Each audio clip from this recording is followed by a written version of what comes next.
네, 안녕하세요. 고급 수영 13주차 수업 시작하겠습니다. 저번 시간에 이야기했듯이 오늘은 횡령에 대해서 여러분들과 함께 알아보는 시간 가지기 위해서 많이 준비했고요.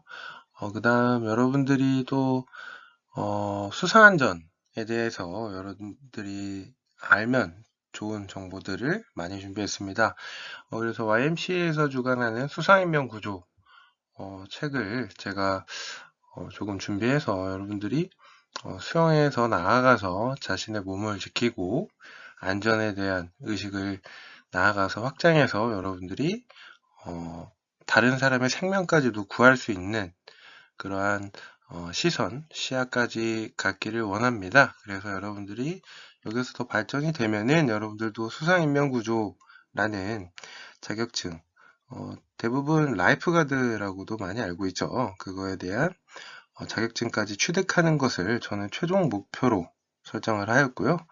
따라서 여러분들에게 최대한 그 시험에서 어떤 부분을 다루고 여러분들이 어떤 걸 준비해야 이 시험에 응시할 수 있는지까지 여러분들과 함께 알아보는 시간 가지겠고요. 임용고시라는 것을 준비할 때도 필요한 기본적인 수험과 연관된 그러한 지식까지도 여러분들에게 다양하게 알려드릴 계획이니까요. 여러분들 이번 13주차 수업 조금 더 나에게 유익한 그리고 조금 기억할 정보로 받아들이면서 그렇게 조금 피부에 와닿는 정보를 같이 한번 알아보는 시간 가지겠습니다. 네, 목차입니다. 앞에서 이야기했던 횡령에 대해서 한번 같이 알아보는 시간 가지겠고요. 이 횡령이 왜 필요할까라는 생각을 한 번쯤 하는 시간도 가져보고요. 이걸 배워야 하는 이유에 대해서 알고 원리에 대해서 안다면 여러분들이 영법이 어려운 영법이 아니고 이래서 필요하구나. 그리고 여러분들이 수영장에서 혹은 바다 계곡에서 한 번쯤 해보고 처음에는 좀 어색하기도 하고 낯설지만 이게 본인의 영법이 될 때 비로소 필요성 그리고 유용성 이런 것을 여러분들이 알기를 바랍니다. 횡형은 영어로 사이드 스트로크라고 하죠. 뭔가 옆으로 스트로크를 한다라는 이런 용어만 보고도 여러분들이 어느 정도 그 영법에 대한 이해도 같이 이렇게 해야 됩니다.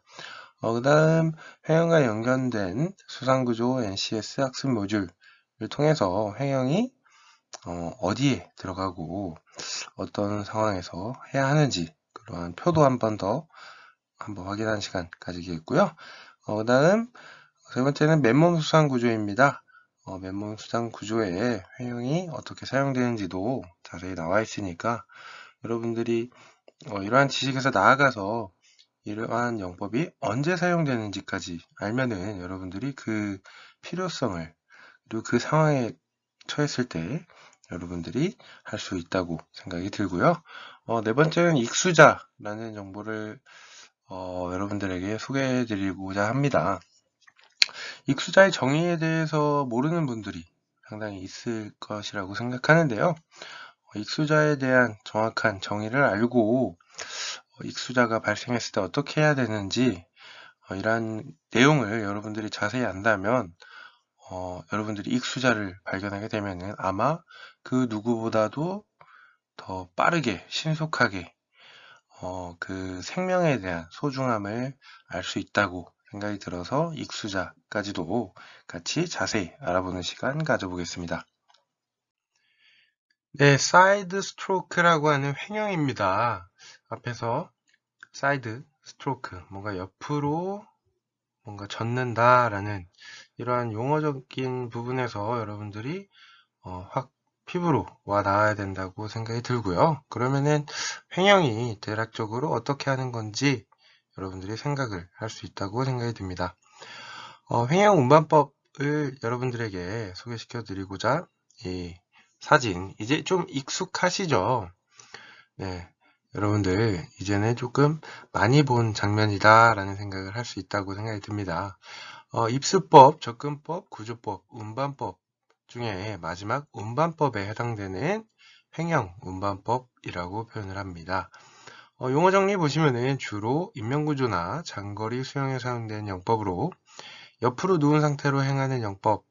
한 팔은 귀 옆을 쭉 뻗고 다른 한 팔은 몸 앞쪽에서 다리 쪽으로 물을 저으며 다리는 가위차기로 접었다 폈다 한다 라고 이렇게 표현을 하겠습니다. 행위에 대한 정의고요.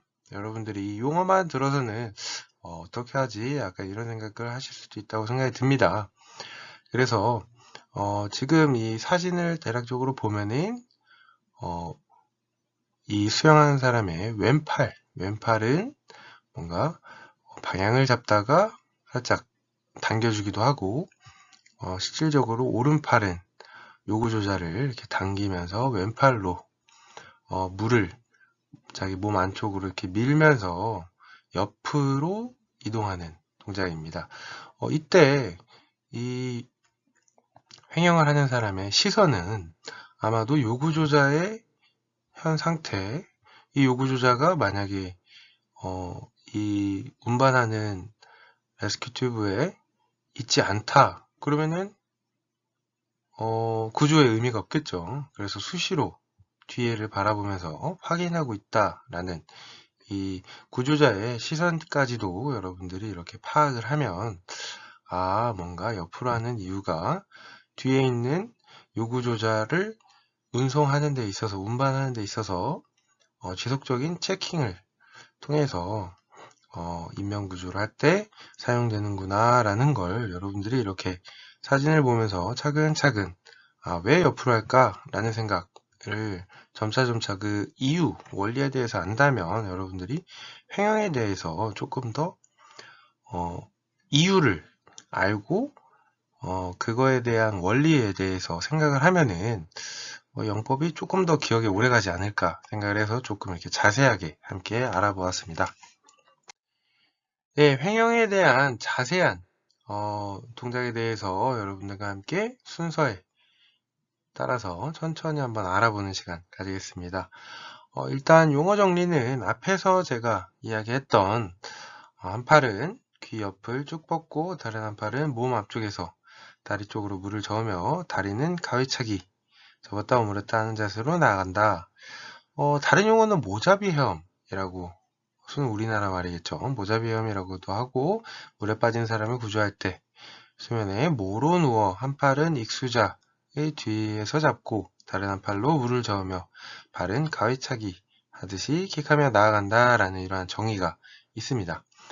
여러분들 이러한 용어를 솔직히 다 알 수가 없고 외우기가 조금 어렵겠죠. 그래서 대략적으로 이해하고 횡령이 어떻게 한다라는 정도만 알면은 시간이 나중에 지나고도 여러분들이 횡령이 뭐지? 라는 것보다 횡령은 이렇게 합니다 라는 걸 조금이라도 기억을 하면은 이 시간이 여러분들에게 굉장히 유익한 시간이 되겠죠.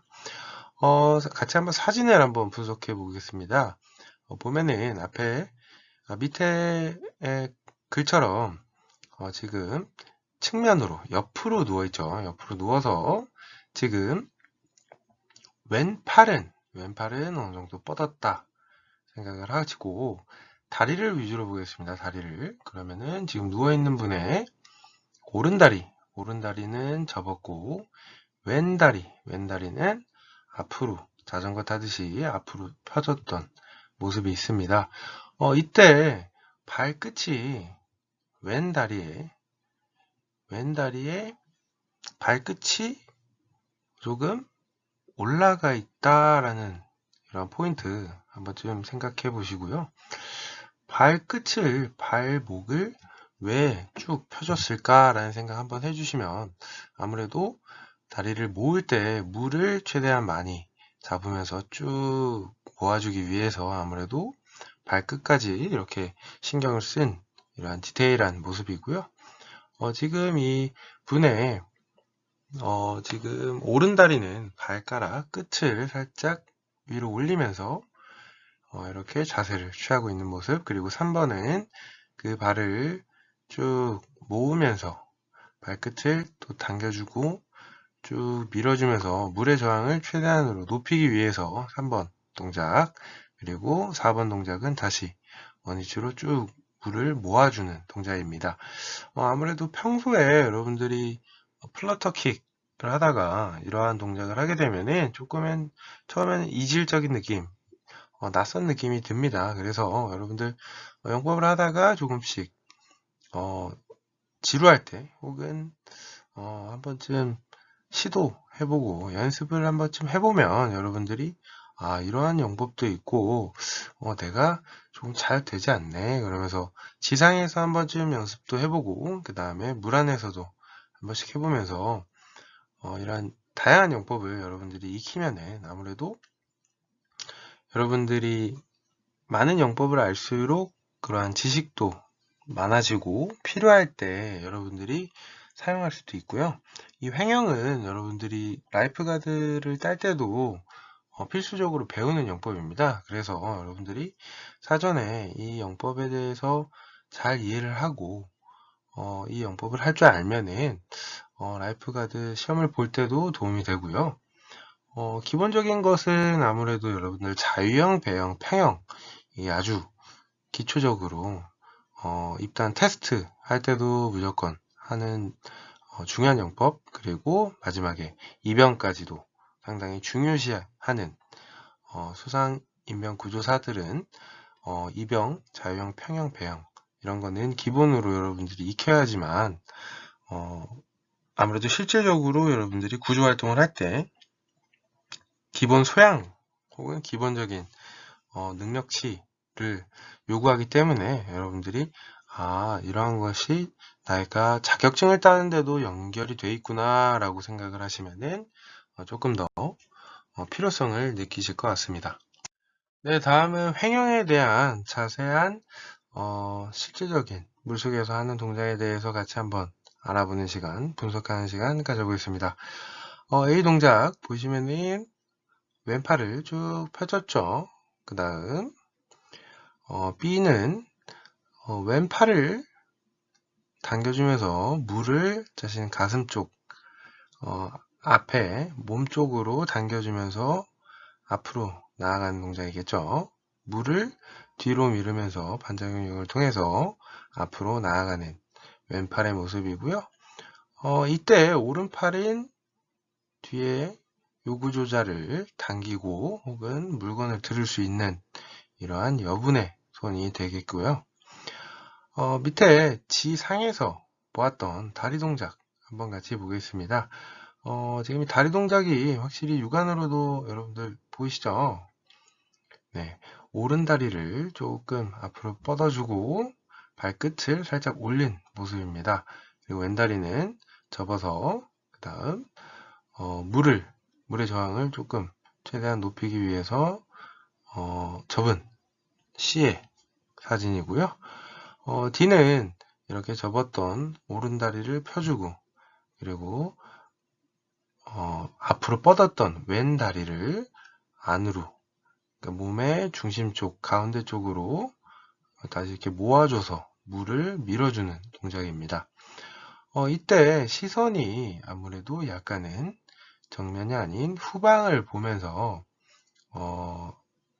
이렇게 횡형을 하고 있는 모습을 여러분들이 캐치하셨나요? 네, 계속 후방을 보면서 아무래도 요구 조절을 나르거나 혹은 물건을 운반할 때 이렇게 횡형을 통해서 이렇게 영법을 하는구나 라는 걸 여러분들이 한번 같이 보겠고요. 처음에는 왼다리 오른다리 막 왼팔 오른팔 헷갈리는 경우가 있습니다. 이럴 때는 왼팔만 생각을 하는 겁니다.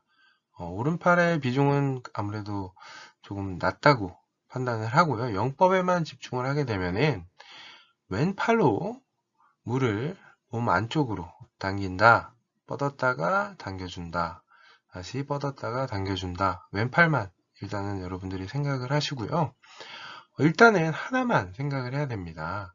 안 그러면은 머리가 복잡해지기 때문에 팔도 안 되고 다리도 안 됩니다. 그래서 왼팔로 뻗었다가 몸으로 모아줬다가 이때 물을 얼마나 내가 잡고 앞으로 얼마나 나가는구나 이런 걸 일단 팔 동작만 하고요. 그 다음 이번에는 왼팔에 킥판을 잡거나 킥보드를 잡아서 일단 부력을 유지한 상태에서 다리만 해보는 겁니다. 이렇게 의지한 상태로 측면으로 다리만 하는 동작을 통해서 여러분들이 오른다리는 약간 뒤로 접었다가 발끝 한번 살짝 뒤로 최대한 살짝 폈다가 쭉 차주고, 그 다음 오른다리는 앞으로 뻗어졌다가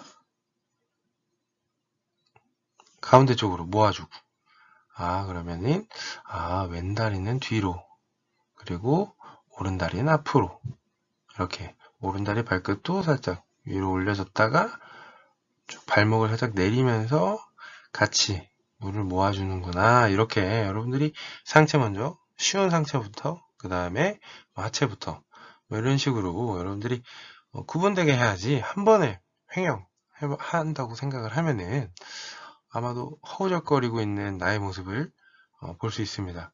여러분들이 처음 자유형을 배울 때도 킥판 잡고 발만 찾고, 그리고 뭐 풀브이를 통해서 몸통을 띄우고 팔 동작만 한다거나 약간 이런 식으로 여러분들이 주의를 분산시키지 않고 하나에만 집중해서 하나가 마스터된 이후에 단계별로 학습을 해야 된다라는 걸 여러분들이 알고, 그 다음에 여러분들이 하고, 그 다음 여러분들이 알려주기도 하다 보면 이건 횡령은 아무래도 여러분들에게 바로 여러분들의 지식이 될 수 있습니다. 네, 다음은 수상구조 NCS 학습 모듈입니다. 이제 이 표를 보면은 상당히 익숙하고, 벌써 이 표만 거의 근 1년째 보고들 계시죠? 그래서 이것은 수상구조 NCS 학습 모듈. 그래서 2018년도에 교육부에서 나온 이러한 표를 보면서, 최근에 이러한 표가 설정이 됐고, 이러한, 영법들을 써야 되는구나. 라는 걸 여러분들이 이렇게 보게 된다면 나중에 여러분들이 언제 뭘 해야 되는지 조금은 확 와닿을 수 있다고 생각이 됩니다. 일단은 의식이 있는 요구조자, 없는 요구조자 이렇게 나왔고요. 다른 것은 여러분들이 많이 봐서 알 것이라고 생각이 들고요. 운반법에 횡령이 둘 다 있다는 거. 운반법을 의식이 있는 요구조자나 없는 요구조자 둘 다 횡령으로 운반을 하는구나. 혹은 겨드랑이 운반법도 있구나. 이렇게 여러분들이 다른 거 보는 것보다 여러분들이 이 표에 횡령이 여기 있었구나. 그래서 횡령이 필요하구나. 라는 것만 여러분들이 알고 간다면 나중에 여러분들이 결국엔 이 표를 다 알게 되겠죠. 네. 이러한 표를 계속 보고 여러분들이 익숙해진다면 아무래도 나중에 여러분들이 라이프가드 시험을 볼 때도 횡령, 스컬링, 이병 이런 게 왜 중요했고 트로젠을 왜 하지? 트로젠은 고개를 들고 손은 자유형, 발은 평형을 하는데 이걸 하면 장점은 맞네. 계속 요구조자의 상태를 보고 할 수 있는 헤드업을 하고 하기 때문에 요구조자가 익수를 하고 있는지, 물에 들어가 있는지, 위치가 바뀌었는지 그런 것을 계속 수시로 파악이 가능하기 때문에 트로젠은 이래서 사용이 되는구나 라는 걸 여러분들이 이렇게 점차 이 표를 알게 되면은 여러분들은 수상인명구조사가 되어 있다고 저는 생각이 듭니다. 다음은 맨몸 수상구조입니다. 의식이 없는 경우라고 나왔는데요. 표에서 봤듯이 의식이 있는 경우에도 횡령을 쓴다 라는 일단 포인트를 잡고 같이 이렇게 보면은 좋고요. 의식이 없을 경우 일단 조심히 입수를 하고 머리 들고 평형을 통해서 구조법을 준비합니다. 그 다음 손목 끌기 구조법을 통해서 오른손 끌고 와서 뒤집고 호흡기가 나오게 구조를 했고요. 기본 배영으로도 운반을 했지만 지금은 횡령을 통해서 지금은 반대죠. 오른팔을 조금 저어주고 왼팔은 요구조자의 호흡기가 바깥으로 나오게 네, 그렇게 유지하고 있는 모습입니다.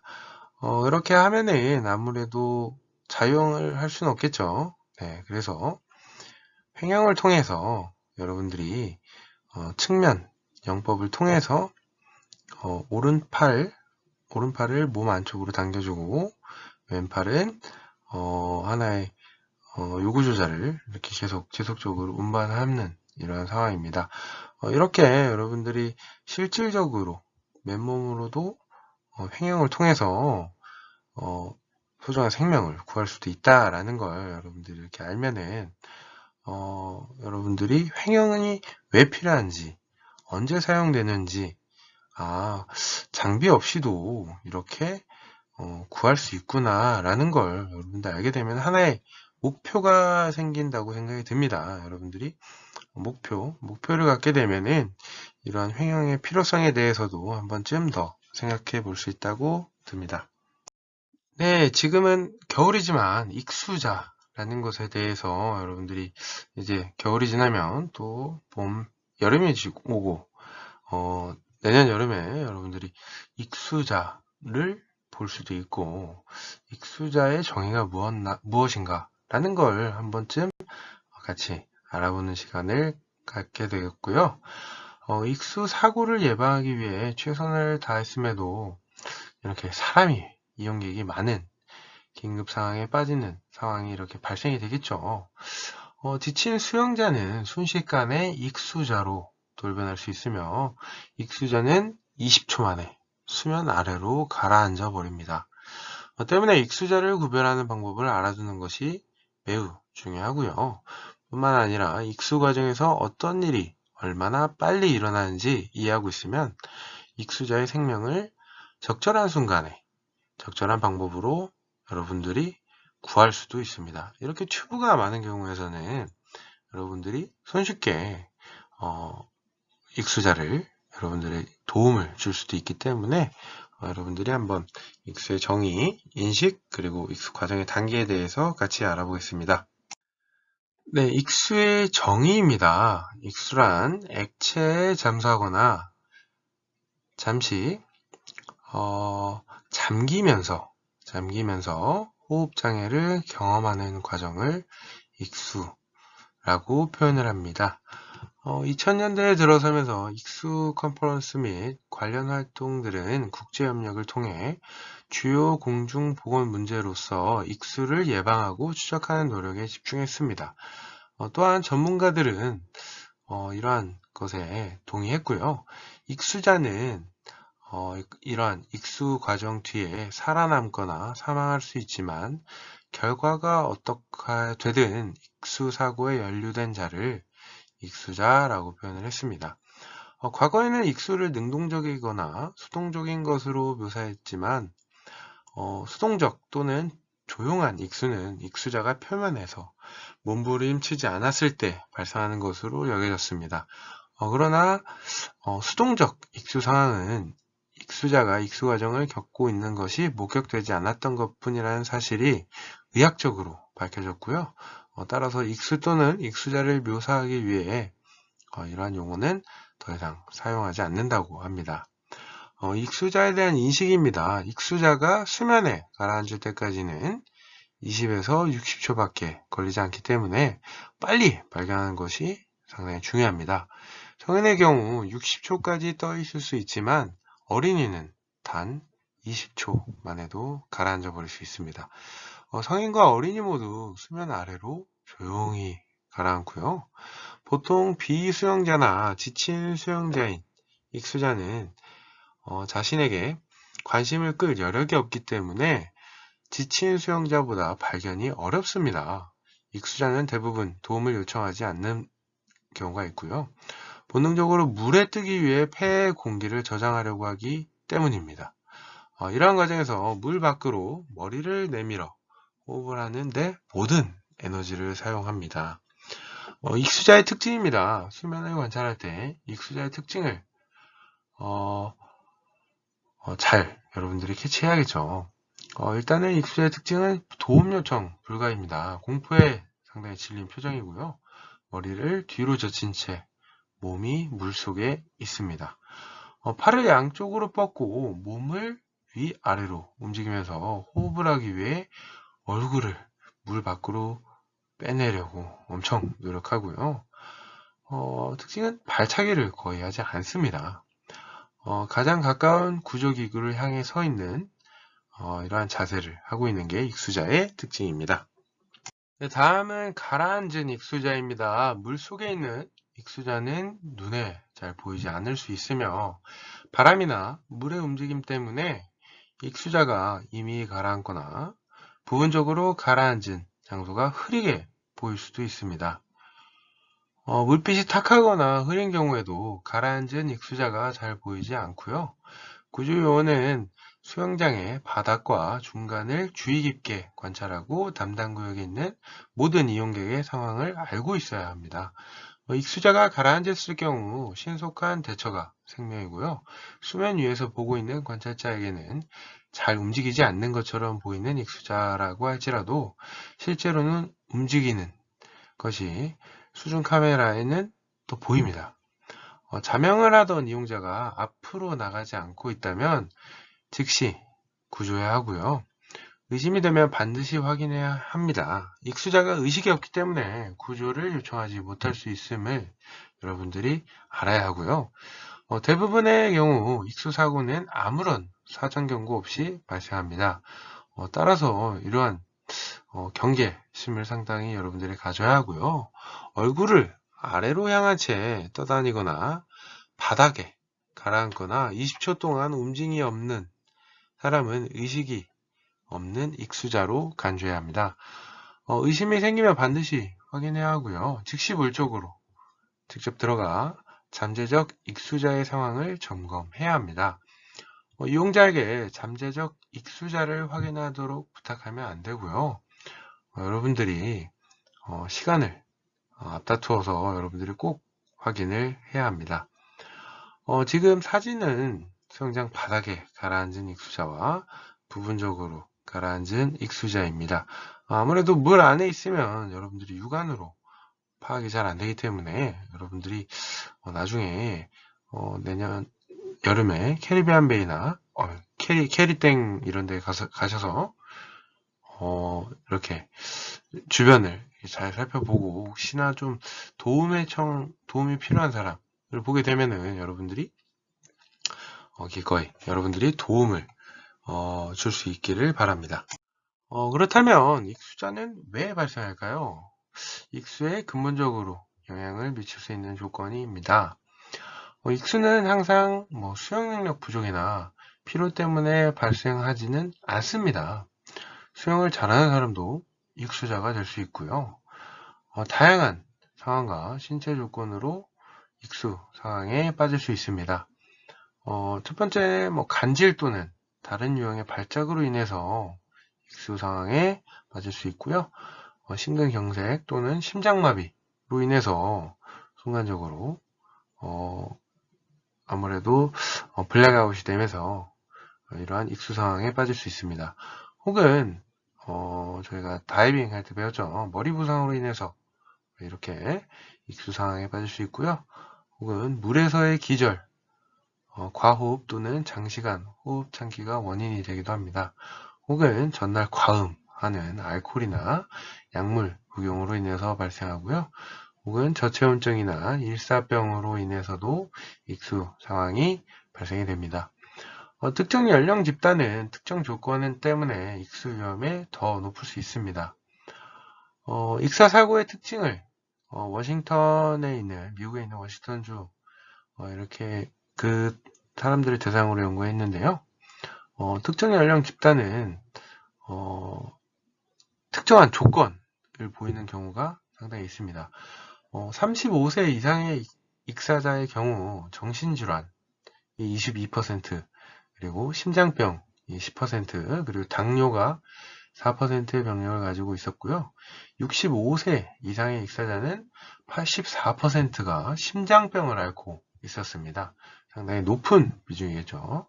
그리고 또한 혈중 알코올이 측정되었던 집단은 35세에서 64세가 35%, 그리고 20세에서 34세는 33%의 집단이 이런 익수 상황에 빠지는 경우가 있습니다. 혈중 알코올도 상당히 많은 확률이 있죠. 사망의 원인이 익사였는지 기타 사고였는지 항상 구별할 수 있는 것은 아닙니다.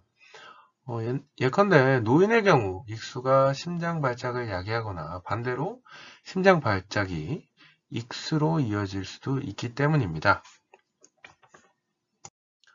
다음은 익수의 단계를 알아보기 전에 목 해부를 통해서 여러분들이 자세히 어떻게 또한 구조가 있는지 같이 알아보는 시간 가지겠습니다. 익수자의 기도가 액체, 보통 물의 표면 아래 있을 때 시작되는 연속체로 정의되었었습니다. 보통 익수자는 위에서 말한 연속체상에서 4가지 정의된 단계를 거치고요. 단계의 이름은 달라도 각 단계의 개념은 기본적으로 동일합니다. 익수 과정의 단계를 알아보기에 앞서 신체 구조를 먼저 여러분들이랑 알아보겠습니다.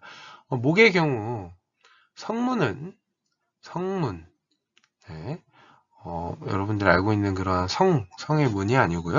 성문이라고 표현합니다. 이런 용어 상당히 낯설고 처음 듣는 분들도 많이 있을 텐데요. 이런 것을 제가 안기하라고 뭐 이렇게 강요하지 않고요. 여러분들이 이러한 구조로 되어 있구나. 여러분들이 다 가지고 있는 여러분들도 어떠한 원리로 어떨 때는 내가 숨을 마시고 입으로 숨도 마시고 입으로 밥도 먹고 궁금하지 않으셨어요? 네, 어떻게 우리 신체 구조가 되어 있는지 신체의 신비 같이 한번 알아보겠습니다. 성문은 목 아랫부분을 연결하는 기도, 숨구멍이라고도 하고요. 시작 부분에 해당됩니다. 성문은 탄력 있는 연골로 된 후두개로 덮여 있어 고체나 액체가 기도로 유입되는 것을 막는 역할을 하고요. 기도는 공기를 목에서부터 폐로 이동시킵니다. 식도는 기도 옆에 위치하고요. 음식과 액체를 목에서부터 위로 운반시키는 역할을 합니다. 성문폐쇄 반사라는 용어가 있고요. 성문폐쇄 반사는 반사적 또는 자동적인 삼키기 과정이라고 하고 이것을 연화반사라고 표현을 합니다. 입속에 음식이나 물이 들어오면 혀는 목의 뒷부분을 막습니다. 그런 뒤 후두개는 성문이 막아 기도에 들어가지 못하도록 해주고요. 다음에는 혀가 떨어져 나와 물이 후두개를 통과하여 식도를 거쳐 위로 향하게 됩니다. 여러분들 후두개, 성문, 기도, 식도 이러한 역할들을 어떠한 원리로 인해서 우리가 밥을 먹을 때 음식이 식도로 들어가고 호흡을 할 때 어떻게 폐로 가는지 여러분들이 이러한 용어를 아마 처음 보는 분들이 많이 있을 텐데요.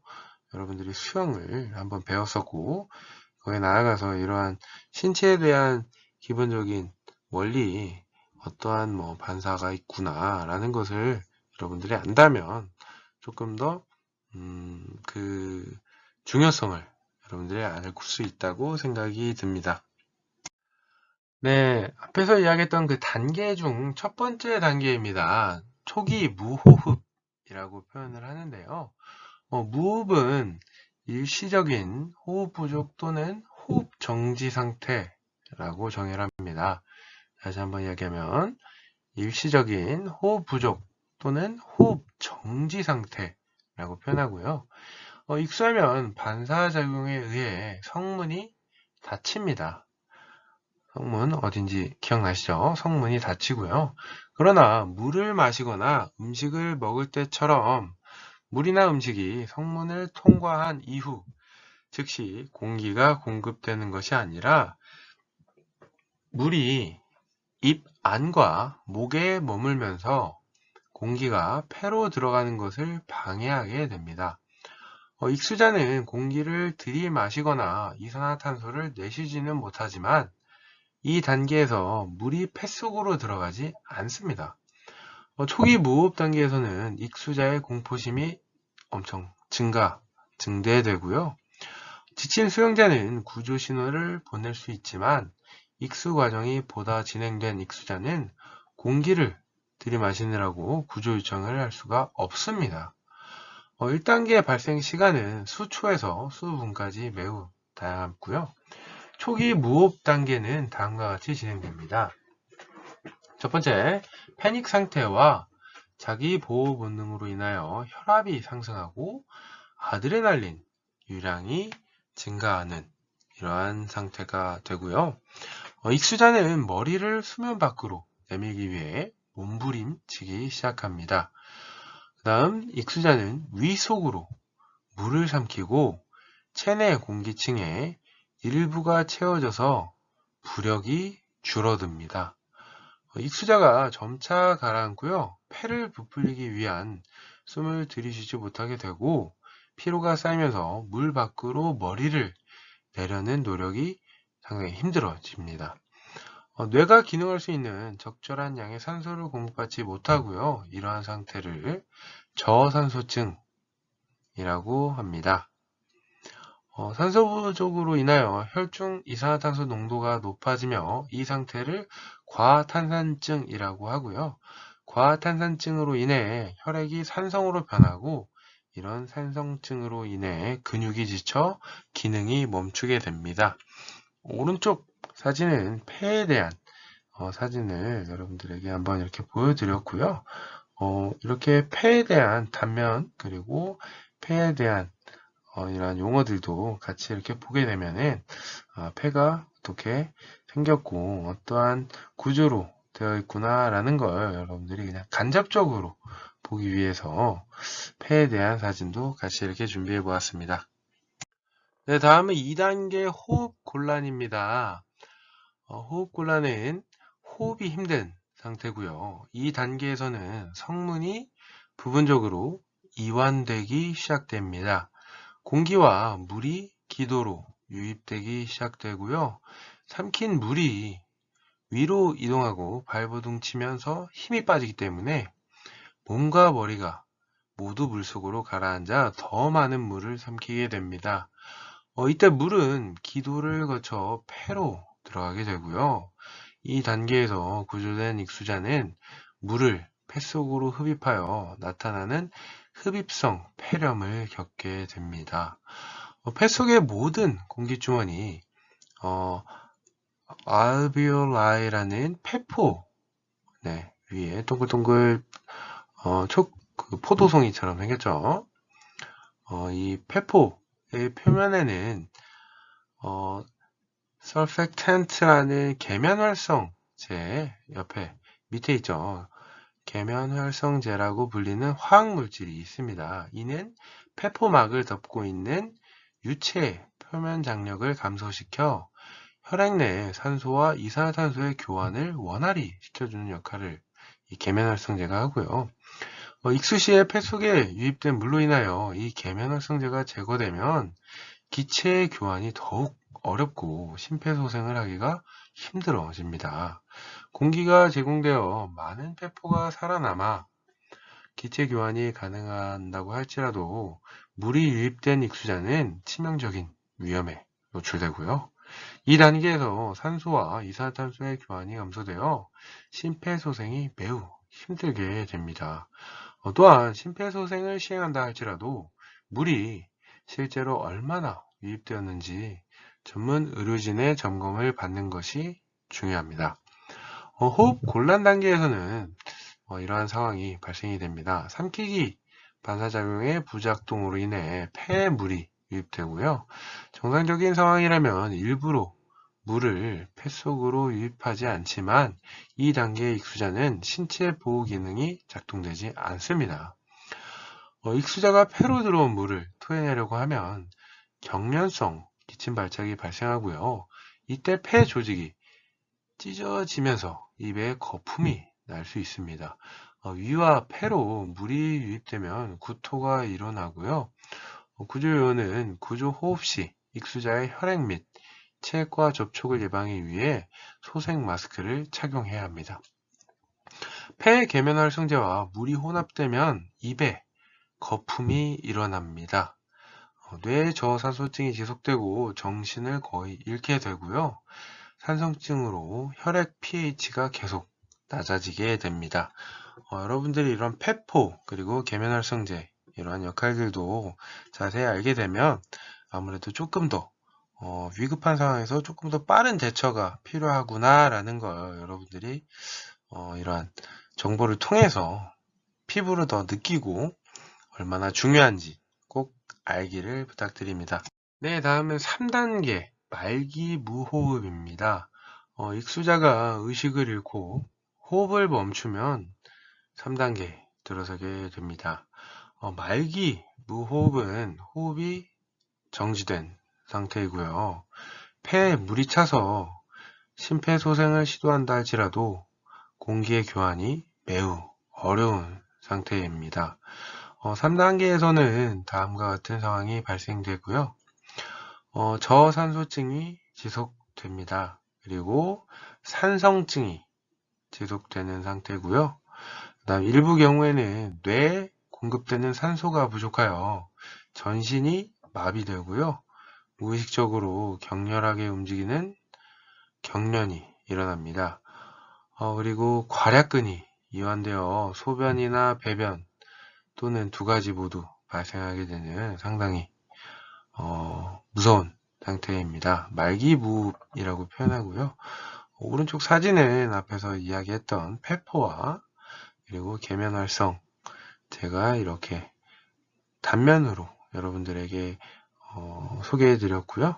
여러분들이 평소에 호흡을 할 때 어떠한 원리로 산소가 우리 체내 혈액으로 흡수가 되는구나. 그리고 익수자의 상태가 어떤 단계를 지나면서 호흡에 문제가 생기는 거고, 그리고 입에 거품을 무는 이유가 폐에 있는 계면활성제와 물이 만나면서 입에 거품을 무는구나 라는 것까지 여러분들이 판단을 하게 되면은 조금의 의학적인 지식을 여러분들이 알고 있으면 여러분들이 대처하기도 빠르고요. 그리고 여러분들이 이러한 분들을 봤을 때 무조건적으로 119 전문 의학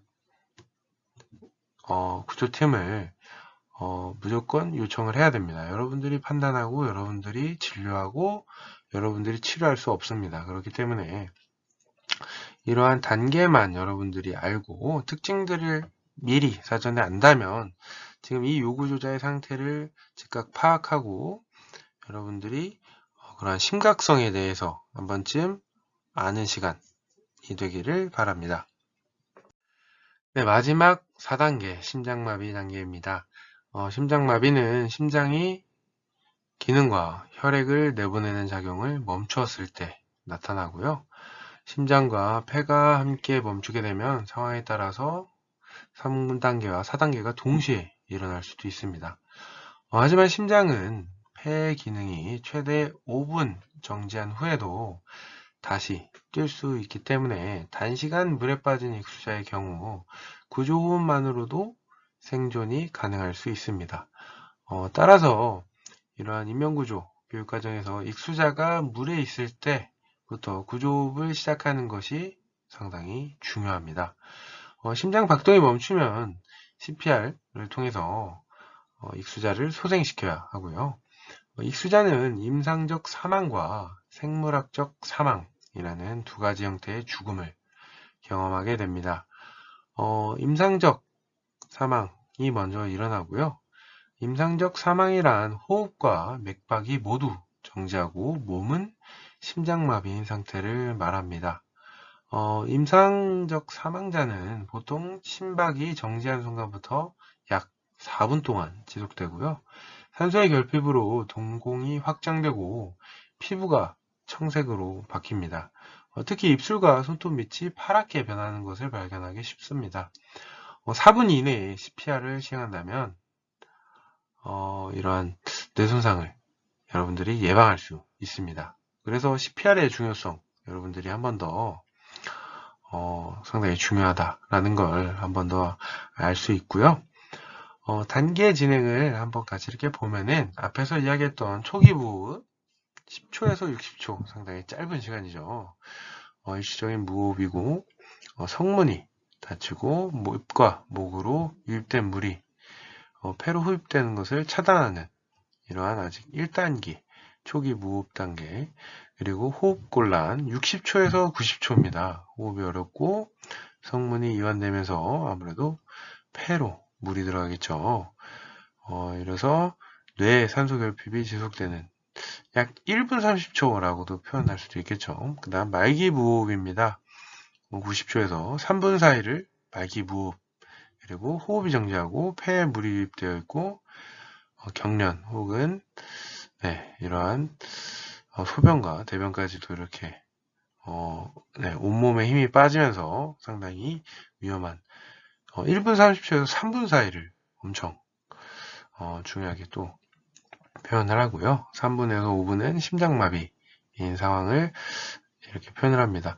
그래서 익수자가 발생하고 5분의 골든타임이라고 표현을 하겠죠. 그래서 이 바로 30초, 불과 몇 초 사이에 상당히 이 단계들이 빠르게 진행이 되고 얼마나 이 5분 안에 중요한지 여러분들에게 이런 의학적인 지식도 같이 이렇게 부가적으로 알게 되면은 정말 1분 1초가 소중한 시간이구나. 정말 구해야만 하는구나 라는 것을 여러분들이 이러한 표를 보면서 한 번 더 가슴 깊이 여러분들이 이러한 지식이 아닌 여러분들이 마음으로 이러한 구조 시간을 볼 수 있다고 생각이 됩니다. 0분에서 3분 기존의 의료적 사건 때문에 익수한 것이 아니라면 물에 가라앉은 지 3분 이내에 구조되어 효율적인 산소의 유통과 혈액순환이 회복된 익수자는 정상 생존할 가능성이 크다고 정의를 하고 있습니다. 3분 안에 구조를 하면은 정상적인 생활이 가능하다라는 이런 희망적인 메시지가 있고요. 3분에서 5분은 여러분들 생존은 가능하지만 시간이 길어질수록 안타깝지만 신경이 영구적으로 손상될 가능성이 높다고 표현을 합니다. 신경이 손상된다라는 건 여러분들이 뇌에 산소가 공급이 되지 않으면 뇌세포는 이렇게 세포가 기능을 하지 못하기 때문에 어떻게 보면은 신경 손상으로 인해서 평생 조금의 아픔을 안고 살아야 된다라고까지 표현을 합니다. 그래서 3분에서 5분 사이에도 상당히 중요하고요. 5분에서는 수온이 70도 화씨라고 표현을 하네요. 70 화씨 이하가 아니라면 정상 회복이 드물다라는 표현을 했습니다. 따라서 여러분들이 이러한 익수자를 발견하게 되면은 골든타임을 잘 지켜서 이 사람의 어떻게 보면은 5분이 평생을 그 사람의 인생의 평생을 좌지우지할 수 있을 정도로의 뇌와 상당히 연결이 많이 되어 있습니다. 뇌세포가 한번 죽으면 다시 재생이 불가능하다라고 표현을 합니다. 그래서 여러분들이 CPR의 중요성 그리고 익수자의 상태의 이러한 단계를 여러분들이 알면서 얼마나 이 수상구조가 중요한지 그리고 꼭 필요한지 여러분들에게 그러한 필요성을 함께 알아보았습니다. 다음은 익사후 부력입니다. 많은 사람들이 물에 빠지면 항상 몸이 물에 뜰 것이라고, 그리고 부력은 물에 뜬다는 말과 같다고 이렇게 생각을 많이 하고 있는데요. 부력에는 양성, 그리고 음성, 그리고 중성 부력이 있습니다. 부력이란 몸이 뜨거나 가라앉으려는 경향 또는 유체 속에 잠긴 물체를 유체가 중력의 반대 방향으로 밀어 올려주는 힘을 말합니다. 익수 후 물에 뜰 것인가 가라앉을 것인가는 익수자의 부력 정도와 폐와 위에 흡입된 물의 양에 따라 결정됩니다. 양성 부력을 가진 익수자는 물에 뜰 것이고 음성 부력을 가진 익수자는 가라앉을 것입니다. 중성 부력을 가진 익수자는 폐 내 공기의 양이 따라 뭐 이렇게 뜰 수도 있고 가라앉을 수도 있습니다. 몸이 하강하면서 폐가 늘려 폐에 남아있는 공기의 양이 줄어듭니다. 이 때문에 더 깊이 가라앉을수록 빨리 하강하게 되고요. 익수자가 뿜어내는 공기로 인해 수면에 공기방울이 생길 수 있습니다. 익수 과정 및 그 결과를 이해하면 효과적인 구조, 대응의 생명은 신속, 정확한 행동임을 여러분들이 한 번 더 알 수 있고요. 이러한 양성부력과 음성부력은 여러분들이 수영장에 가셔서도 충분히 한 번쯤 해볼 수 있습니다. 음성부력은 여러분들이 호흡을 하고 다 뱉으면서 몸의 힘을 쫙 빼면은, 그리고 팔을 위로 밀면은 여러분들이 수영장 바닥에 누울 수 있는 이러한 음성부력을 가질 수 있습니다. 중성부력은 스쿠버 다이빙을 할 때도 상당히 필요한, 물의 중간에 여러분들이 7m 깊이의 물에 들어가더라도 약 3.5m 중간에 여러분들이 편안하게 호흡이 안정된 상태에서 폐 공기량을 조절하면은 여러분들이 물 중간에도 이렇게 편하게 떠 있을 수 있습니다. 상당히 편하다라는 설명을 제가 한번 했었던 기억이 나고요. 이러한 여러분들이 양성부력, 음성부력 이러한 용어들도 같이 알게 되면은 여러분들이 실제 수영에서도 활용이 되지만 익수자를 판단할 때도 여러분들이 알 수 있습니다. 네, 이것으로 여러분들 13주차 횡령과 그리고 수상구조 모듈 학습표도 보았고요. 그 다음 익수자에 대한 정의에 대해서도 같이 알아보는 시간 가졌습니다. 여러분들이 다양한 지식, 과학적인 원리라는 것을 같이 알게 되면은 그냥 수영이 아니라 여러분들이 중요성, 필요성, 그리고 이러한 지식이 원리에 대해서 안다면 이 단시간에 여러분들이 알고 넘어가는 게 아니고 나중에 시간이 지난 이후에도 여러분들이 이 지식을 통해서 더 많은 다양한 사물에 대한 분석을 통해서 여러분들이 지식이 확장될 것이라고 믿고 있습니다. 이것으로 수업 마치겠고요. 지금까지 시청해 주셔서 감사합니다.